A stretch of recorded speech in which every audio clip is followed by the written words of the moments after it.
আসলে কি যার লজ্জা আছে বুঝছেন, আমার আমার মনে হয় যার লজ্জা আছে সে বাংলাদেশের ক্রিকেট খেলা দেখবে না। চরম বিরক্ত হয়ে আজকের ভিডিওটা করতেছি, সহ্য হইতেছে না আর বুঝছেন। আমি বাংলাদেশকে যে কয়বার জিততে দেখছি এটা নিয়ে আমার সন্দেহ আছে। আসসালামু আলাইকুম দর্শকবৃন্দ, কি অবস্থা সবার, কেমন আছেন আপনারা সবাই? আপনাদের সবাইকে আমার নতুন একটা ভিডিওতে স্বাগতম। দর্শকবৃন্দ, আমি আসলে খুব সময় টপিকের বাইরে আসলে ভিডিও করছি। তার মানে হচ্ছে আমি একজন কবুতর প্রেমিক, সবসময় কবুতর নিয়ে ভিডিও করার চেষ্টা করছি, কবুতরের বাইরে কখনো কোনো কথা বলি নাই।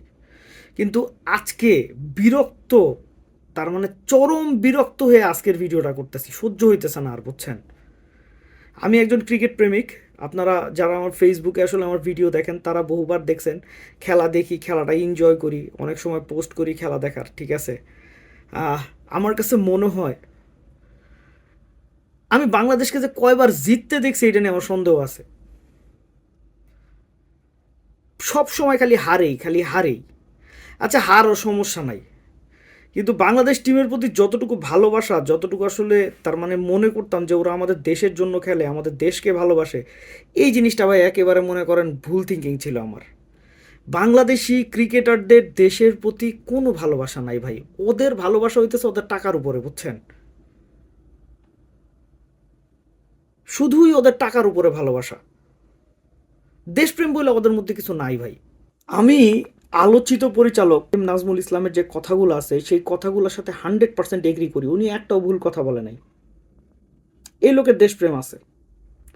আর এই যে বিপিএলটা আসলে আপনার শুধুমাত্র বিপিএল ঠেকায় রাইখা এরকম একটা ভালো লোককে, এরকম একটা দেশপ্রেমিক লোককে তারপর থেকে সরানো হইলো বিপিএলটা সামনে রাইখা। এটা আমাদের সাথে ব্ল্যাকমেল ভাই, বুঝছেন। এটা আমাদের সাথে ব্ল্যাকমেল আমার মতে ভাই। আমাদের এখন বর্তমানে যে পজিশন, বুঝছেন, আমাদের ক্রিকেট খেলা বর্জন করা উচিত। আমরা ক্রিকেট খেলাই দেখবো না ভাই। আমি আপনাদেরটা বলতে পারি না ভাই, আমি বিপিএল আজকে থেকে আর বিপিএলও দেখবো না। তারপর হচ্ছে বাংলাদেশের কোনো ক্রিকেট খেলাই দেখবো না, তোদের খেলাই দেখবো না আর। সমস্যা আসলে আমাদের বাংলাদেশের ক্রিকেটারদের, তাদের নিজের পকেটের টাকা ভরা দরকার ভাই। তাদের দেশপ্রেম নাই ভাই। আমরা যে তাদেরকে দেশপ্রেমিক ভাবি না, যে ভাবি তারা দেশের জন্য খেলে, এরকম কিচ্ছু না ভাই।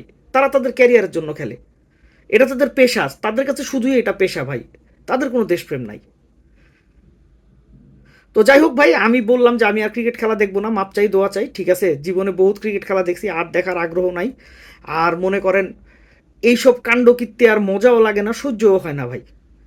আসলে কি যার লজ্জা আছে বুঝছেন, আমার আমার মনে হয় যার লজ্জা আছে সে বাংলাদেশের ক্রিকেট খেলা দেখবে না। এখন তোদের খেলা আমরা দেখবো না, তোরা যা মন চায় তাই বলতে থাক, যা মন চায় তাই করতে থাক, ঠিক আছে। তো দর্শকবৃন্দ, ভিডিওটা আমি এখানেই শেষ করছি। আমার কথায় কেউ কষ্ট পাইলে, কোনো ক্রিকেট প্রেমিক কষ্ট পাইলে দয়া করে ভাই হিসেবে মাফ করে দিন। ধন্যবাদ। আসসালামু আলাইকুম।